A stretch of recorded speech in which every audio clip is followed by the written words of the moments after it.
প্রথমেই সকলকে জানাচ্ছি happy new year. New year সকলের খুব ভালো কাটুক, সকলেই সুস্থ থাকুন, ভালো থাকুন।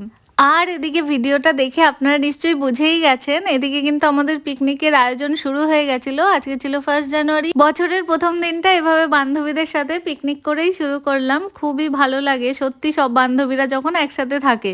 যদিও এখানে সবাই ছিল না, তবে কয়েকজন আমরা ছিলাম। আর যেহেতু আমি বাড়িতে গিয়েছিলাম বলে সবার সাথে দেখা হয়েছে, তাই ভাবলাম এই সুযোগ আর ছাড়া যাবে না, পিকনিক করেই ফেলি। তো এখন দেখুন ছোট্ট বেবিদের নাচ, বেবিরা এখানে নাচ শুরু করে দিয়েছে, তাও আবার নাগিন ডান্স।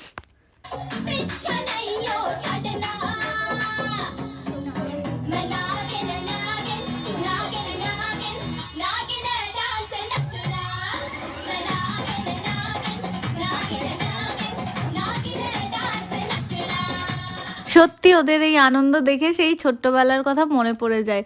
তো যাই হোক, এখানে কিন্তু আমাদের কড়াই চাপিয়ে দেওয়া হয়েছে। আর এখানে আমাদের রাঁধুনি ছিল সোম। আর সোম কিন্তু খুব সুস্বাদু রান্না করে। আর সত্যি বলতে যেহেতু ও একজন ভক্ত, ও কিন্তু সব রান্নাই ভগবানকে নিবেদন করে তারপর গ্রহণ করে। ভগবান কিন্তু ওর হাতে একটা বিশেষ গুণ দিয়েছে, ও যাই রান্না করুক না কেন সেটাই খুব সুস্বাদু হয়ে যায়। তো এখানে আলুর দম চাপিয়ে দিয়েছে। আর আজকের মেনুতে কী ছিল সেটা তো বলাই হলো না। আজকের মেনুতে ছিল এই যে কড়াইশুঁটির কচুরি আর নিরামিষ আলুর দম। আমার বান্ধবী এদিকে কত সুন্দর করে লেচিগুলোর মধ্যে পুর ভরে নিচ্ছে, এটা দেখে কিন্তু আপনারাও এটা শিখে নিতে পারেন। যারা জানেন তাদের জন্য নয়, যারা জানেন না তাদের জন্য বললাম। আর এদিকে উনি কি বলছেন শুনুন। এটাই তুমি তুলতে হলো। ভালো বেলা আসলে এই প্রথম উনি এই কচুরি বেলে নিচ্ছিল, তো যেটা খারাপ হয়েছে ওটা তুলেছি বলে বলছিল এটাই তুলতে হলো। আগে কয়েকটা অনেক সুন্দর বেলেছে।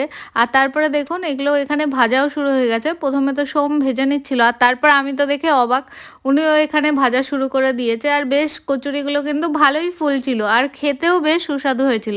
আর আমিও কিন্তু বসেছিলাম না, আমিও এদিকে একটু পুর ভরে দিচ্ছিলাম। সবাই কিন্তু এখানে কাজ করছিল।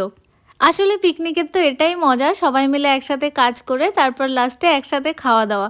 তো ছোটোবেলায় যেমন বাড়ি থেকে সব কিছু নিয়ে এসে আয়োজন করে পিকনিক করতাম, এখন আর সেটা হয় না। কিন্তু তবুও পিকনিকের মধ্যে একটা আলাদাই মজা রয়েছে। তো এখানে খেতেও বসে গেছি। আর দেখুন কচুরিগুলো কত সুন্দর সফট হয়েছে।